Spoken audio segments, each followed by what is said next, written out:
Hello, welcome to Computer Networks online lecture series. Myself Reema Rawat from Edge Institute of Engineering and Technology in the Department of Electronics and Communication. I'll be taking the online lecture series on the subject Computer Networks.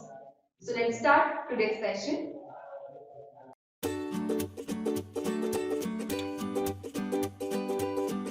So first of all, let us see the introduction part of this reference model.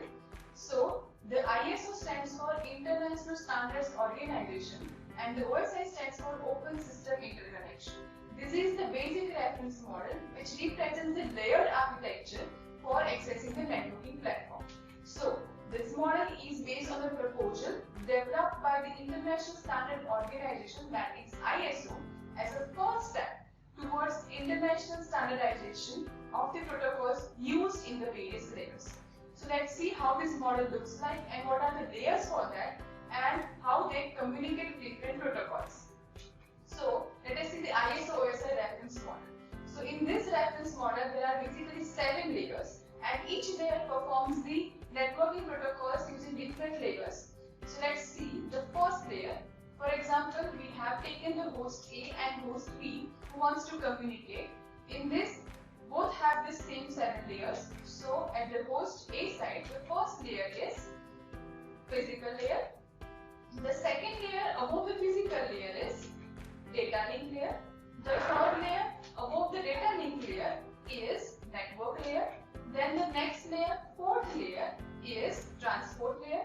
Above transport layer, the fifth layer over here is session layer. Then the sixth layer is presentation layer and the seventh layer, last layer, is application layer. So these are the 7 layers of ISO OSI reference model we have considered at the host A side. Similarly, at the host B side, these are the again 7 layers. So let us consider the host B, or you can say receiver side.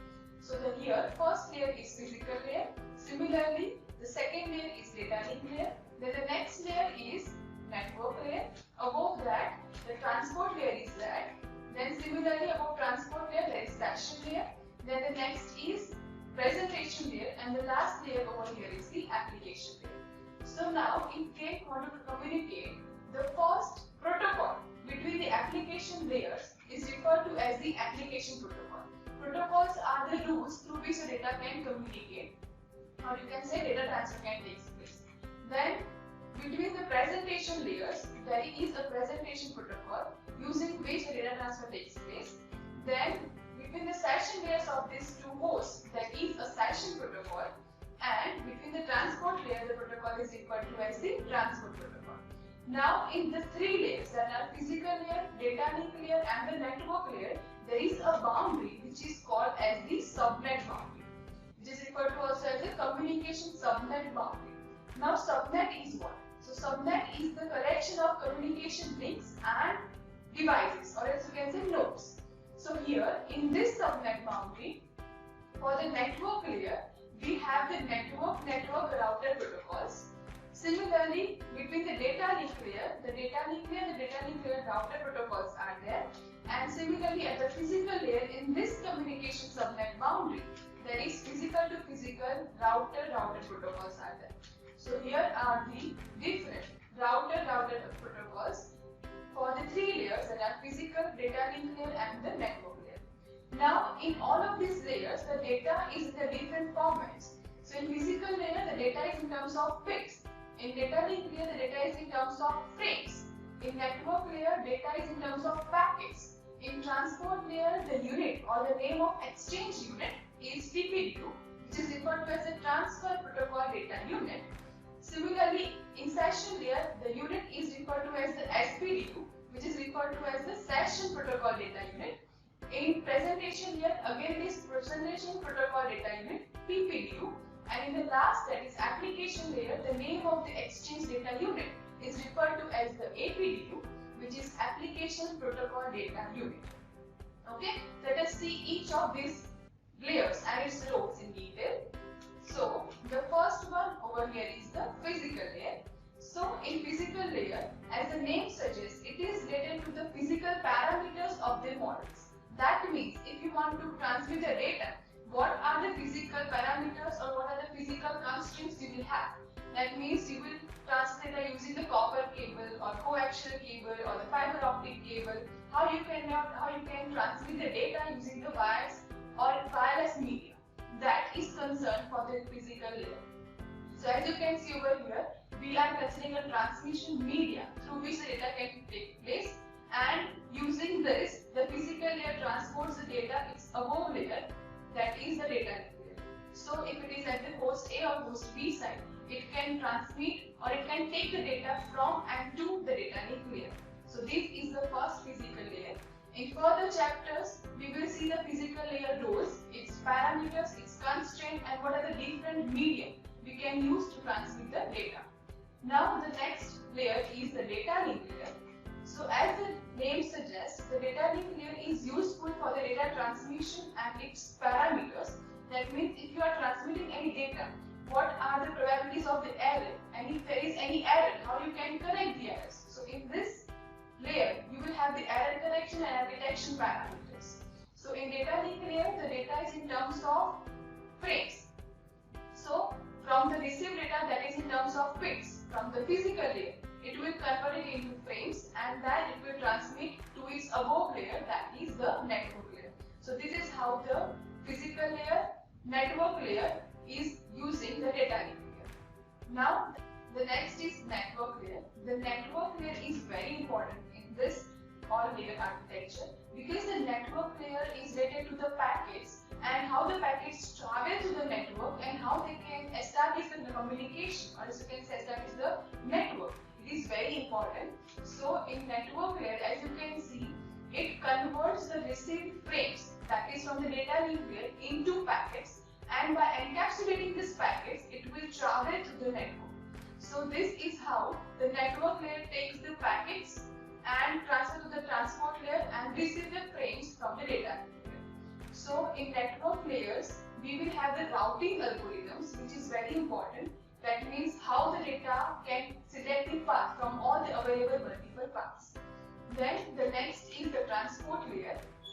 So the transport layer is between the network layer and session layer. Now the transport layer will decide how the data is encapsulated and transported throughout the network. So as you can see over here, there is the network layer which is giving the data to the transport layer, and by using the TPDU unit, this transport layer gives the data to the above layer, which is the session layer. Now the next is the session layer. Now the session layer is almost obsolete, or there are of minimal uses, which is related to the session management or the particular networking. That means it is related to the time passing, or you can say time on and off, and time management purpose for the session. That means session management. So in session layer, the session layer takes the data from the transport layer and it gives to the presentation layer, or else it gives the data to the transport layer from the presentation layer. And in this, the exchange unit is referred to as the SPDU, which is called as Session Protocol Data Unit. Now, here the first process, or there are roles of this session layer, in which the first role is dialog control, which is the role which is called as keeping track of those whose turn it to transmit. That means if there are multiple packets available, which is to be transmitted first, that is of the role of dialog control. The next important role of the session layer is token management. That means preventing two parties from attempting the same critical operation at the same time. That means if some packets are arising to transmit the data at the same time, then collision will occur. So to avoid that, token management is used. And the third one over here is the synchronization. That means checkpointing long transmission to allow them to continue from where they were after the crash. Okay. And the last above the application layer is the presentation layer. Presentation layer, as the name suggests, it refers to the networking layer through which you can decide how your website or how it will look like. And so it is called as a presentation layer. It will take the data from the session layer and it will process it using the decoding, encryption or compression operation, and then it will give to the last layer. Now, last one is the application layer, which is very important, where you enter your passwords, your login IDs, and how your website looks to you. That is called as the application layer. So, in application layer, the user can directly see how your interface looks like. So, it takes the data from the presentation layer, it formats it, and it will give it to the user.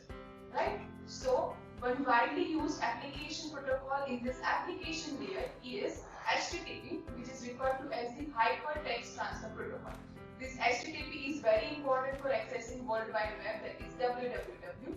And in this, HTTP is used for the URLs, that is Uniform Resource Locators. Right? So this HTTP is basis for World Wide Web, www.